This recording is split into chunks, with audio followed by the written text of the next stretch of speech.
আমি রেগে বিকেল 3:30 প্রায় বেজে গেছে, তখন বলেছে আমিই ভোটে দাঁড়িয়ে পড়ব। আমি আর সহ্য করতে পারছি না, আমি এই তৃণমূলকে উৎখাত করার জন্য আমিই রাজনীতিতে এসে যাব। কোনো দিন যে রাজনীতিতে আসতে হবে সেটাই ভাবিনি। এখানের প্রার্থী হয়েছে কলতান, সে আমাদের বাড়িতে এসেছিল।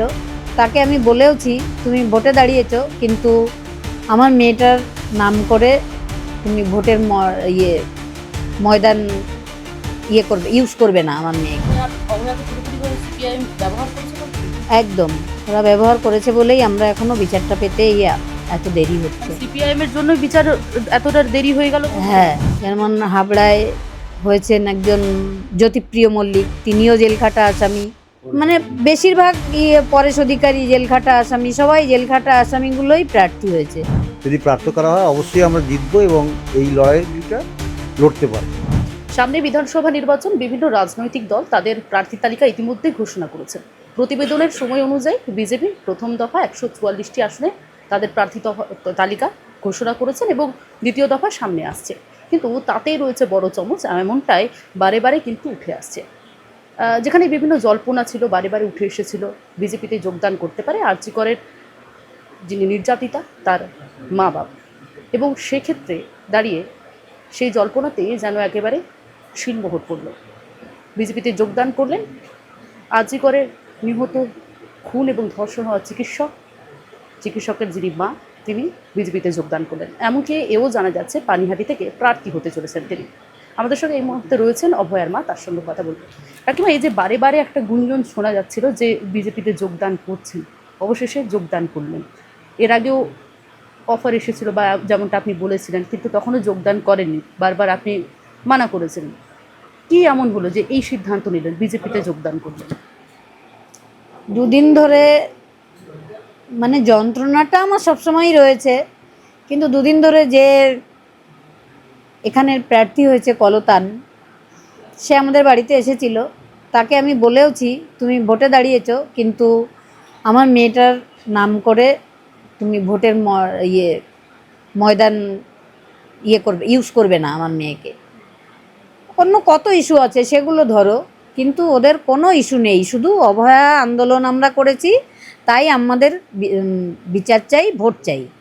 এবং কালকে দেখলাম যে 9 তারিখ যে আমার মেয়ের ডেড বডির গাড়িটা, ওটা দেখলে স্বাভাবিকই আমাদের মা বাবা হিসাবে যে যন্ত্রণাটা ভেতরে হয়, বারবার ওটা সেটা ইউজ করেছে। আমি রেগে বিকেল 3:30 প্রায় বেজে গেছে, তখন বলেছে আমিই ভোটে দাঁড়িয়ে পড়ব। আমি আর সহ্য করতে পারছি না, আমি এই তৃণমূলকে উৎখাত করার জন্য আমিই রাজনীতিতে এসে যাব। এটা এক ধরনের রাগ থেকেই আমি বলেছি। আমি সঙ্গে সঙ্গে কৌস্তবকে ফোন করেছি, কৌস্তব তারপরে যোগাযোগ করেছে। আমি জানিও না, হয়তো তখন হয়তো হয়েই গেছিলো, আমি জানতাম না, কিন্তু আজকেও জানি না এখনও, কিন্তু আমি আমি নিজেই ফোন করেছিলাম। আপনার ফোনের পর দিল্লি থেকে কোনো ফোন এসেছিল? রাতে এসেছিল। ইতিবাচক কিছু উত্তর পেলেন? হ্যাঁ,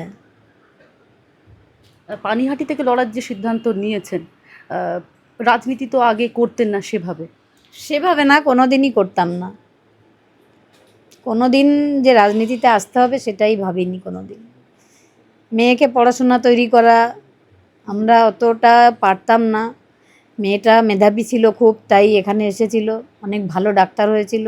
শুধু ডাক্তার না, তার মধ্যে যে গুণগুলো ছিল সমস্তগুলো ভালো গুণ ছিল বলেই কত মৃত্যু হয়। কোনো দিন তো এরকম আন্দোলন, এরকম লড়াই কেউ দেখেনি। সারা বিশ্বব্যাপী যে লড়াই, সমস্ত মানুষকে যে সে ভয় পাবে না তোমরা, এই যে বার্তাটা দিয়ে গেছে, সেইখান থেকেই আমাদের এই রাজনীতিতে আসা। গত 2.5 বছর ধরে আমরা দেখছি বিভিন্ন জায়গায় আন্দোলন করছেন, মিছিলে রয়েছেন, হাঁটছেন, মেয়ের বিচারের দাবি। এবার দাবিটা কী রাখবেন? এবার মেয়ের বিচার তো আছেই, সঙ্গে নারী সুরক্ষা, নারী সম্মান, স্কুলে যাতে পড়াশোনা হয়, দুর্নীতির বিরুদ্ধে, এই যে তোর দুর্নীতি, তৃণমূলের দেখবেন সমস্ত যারা জেলখাটা আসামি সবাই প্রার্থী হয়েছে। যেমন হাবড়ায় হয়েছেন একজন জ্যোতিপ্রিয় মল্লিক, তিনিও জেলখাটা আসামি। মানে বেশিরভাগ পরেশ অধিকারী, জেলখাটা আসামি, সবাই জেলখাটা আসামিগুলোই প্রার্থী হয়েছে। আমি এই দুর্নীতিবাজ তৃণমূলকেই উৎখাত করতে চাই পশ্চিমবঙ্গ থেকে। মেয়ের বিচারের দাবি তো থাকবে, তার থাকবে, সঙ্গে অন্য মেয়েদের সুরক্ষা, শিক্ষা, চাকরি এগুলোও আমার থাকবে। বিজেপি থেকে আগে অফার ছিল, অন্যান্য কোনো রাজনৈতিক দল থেকে সেভাবে অফার ছিল আপনার প্রার্থী হওয়া বা যোগদান করার, রাজনীতিতে আসা? হ্যাঁ ছিল। তাহলে অন্যান্য দল না, আমার মনে হয়েছে ওরা পারবে না, ভোট কাটাকাটিতে করে তৃণমূলই আবার জিতে যাবে, সেই জন্যই আমি বিজেপিতে যোগদান করেছি। আপনি কলতানের প্রচার থেকে শুরু করে সিপিএমের বিষয় নিয়ে প্রথমেই তুললেন যে তাদের যেভাবে প্রচারের বিষয় তা দেখেই আপনি এই সিদ্ধান্ত নিয়েছেন। আমরা প্রথমে ওদের নেতৃত্বকে ডেকে বাড়িতে বা অফিসে আমরা বারবার বলেছিলাম এই পানিহাটি, খড়দা, তৃণমূল এই তিনটে জায়গায় এই ব্যারাকপুর এই তিনটে জায়গায় প্রার্থী না দিতে, কিন্তু ওনারা শোনেননি। এটা ওনারা সব জায়গায় প্রার্থী দিয়েছেন। তো সিপিএমের তরফ থেকে বারে বারে দাবি করা হয়, প্রথম একেবারে অভয়ার যে হসপিটাল থেকে গাড়ি আটকানো থেকে মীনাক্ষী, কলতান সকলেই ছিলেন, তারা দাবি করেন যে আন্দোলন সিপিএম শুরু করেছিল আপনাদের এই যে আন্দোলন করেছেন বলেই তাকে ভোটে দাঁড়াতে হবে, আমার মেয়ের নাম নিতে হবে? আন্দোলন তো সারা বিশ্বের মানুষ করেছে, সারা বিশ্বের মানুষ আন্দোলন করেছে, তাহলে সারা বিশ্বের মানুষ ভোটে দাঁড়ালে তাহলে কি হবে? অভয়াকে পুরোপুরিভাবে সিপিআইএম ব্যবহার করেছে বলছেন? একদম, ওরা ব্যবহার করেছে বলেই আমরা এখনো বিচারটা পেতে এত দেরি হচ্ছে। সিপিআইএম এর জন্যই বিচার এতটা দেরি হয়ে গেল? হ্যাঁ। বলছি, এমনিতে তো বিভিন্ন মাধ্যমে, সামাজিক মাধ্যম থেকে শুরু করে আপনাদের ছবি ব্লার করা বা সরাসরি দেখানোর নির্দেশ দেয়নি এখনো পর্যন্ত সুপ্রিম কোর্ট।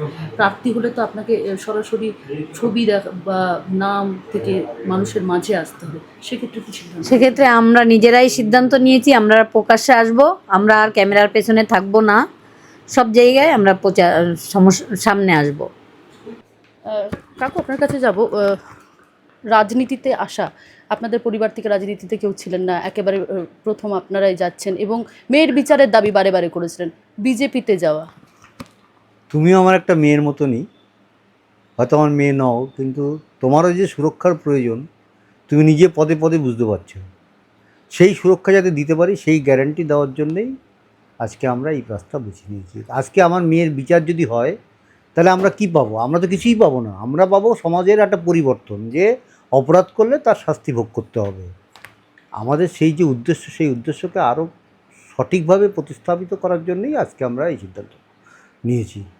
এবং আমরা মেইন যেটা চেয়েছি, এই যে পানিহাটিতে যে দুর্নীতিগুলো চলে, পানিহাটির যে পারিবারিক তন্ত্র চলে, পরিবারতন্ত্র চলে, সেটাকে উৎখাত করে পানিহাটিকে একটা জায়গায় নিয়ে আসা। পানিহাটির যে দুরবস্থা, সেই জায়গাটাকে পরিবর্তন করার জন্য পানিহাটির লোক মানে দম আটকে মরছে, তাকে নিঃশ্বাস নেওয়ার জায়গা তৈরি করে দেওয়ার জন্যই আজকে আমাদের এই সিদ্ধান্ত নিতে আমরা বাধ্য হয়েছি।